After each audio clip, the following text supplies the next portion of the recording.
মরুভূমির প্রাণী উট, যার সঙ্গে আমাদের পরিচয় গল্পে বা বিদেশের ডকুমেন্টারিতে। সেই উটেরই এবার দেখা মিলছে দেশের সবুজ গ্রামে। যশোরের শার্শা উপজেলায় গড়ে উঠেছে ব্যতিক্রমধর্মী একটি উটের খামার, যা ইতোমধ্যেই কৌতূহলের কেন্দ্রবিন্দুতে পরিণত হয়েছে। যশোরের শার্শা প্রতিনিধি ইকরামুল ইসলামের পাঠানো তথ্যচিত্রে বিস্তারিত ডেস্ক রিপোর্টে। যশোরের শার্শা উপজেলার সীমান্তবর্তী পটুখালী গ্রামে গড়ে উঠেছে এক ব্যতিক্রমী উটের খামার। পশুপ্রেমী নাসির বাণিজ্যিকভাবে উট পালন শুরু করে চমক সৃষ্টি করেছেন এলাকায়। বেনাপোল থেকে প্রায় 5 কিলোমিটার দূরের এই গ্রামে 1 বছর আগে সৌদি আরব থেকে 5টি উট আমদানি করা হয়।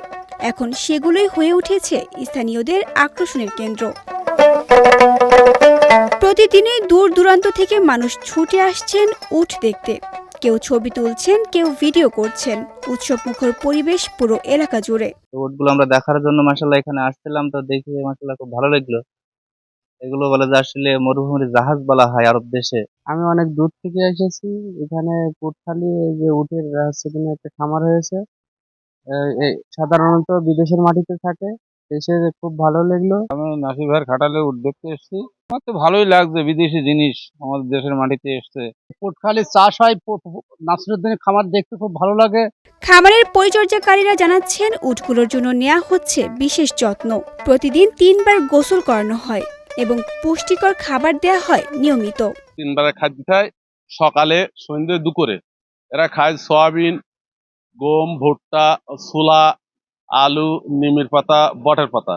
সঠিক পরিচর্যা ও আধুনিক ব্যবস্থাপনা নিশ্চিত করা গেলে বাংলাদেশেও বাণিজ্যিকভাবে উট পালন সম্ভব বলে জানালেন উপজেলার প্রাণী সম্পদ কর্মকর্তা। শার্শা উপজেলার পটুখালী ইউনিয়নে উটের খামার গড়ে উঠেছে। এখানে 5 উট আছে। সংবাদ দপ্তরের মাধ্যমে উটগুলো দেখাশোনা করি। উট পালন এখন আর শুধু মরুভূমির গল্প নয়, যশোরের শার্শায় এটি হয়ে উঠেছে নতুন অর্থনৈতিক সম্ভাবনার দিগন্ত। সফলভাবে বংশবৃদ্ধি হলে এই অঞ্চলই হতে পারে দেশের অন্যতম উট পালন কেন্দ্র। বিজয় টিভি নিউজ ডেস্ক।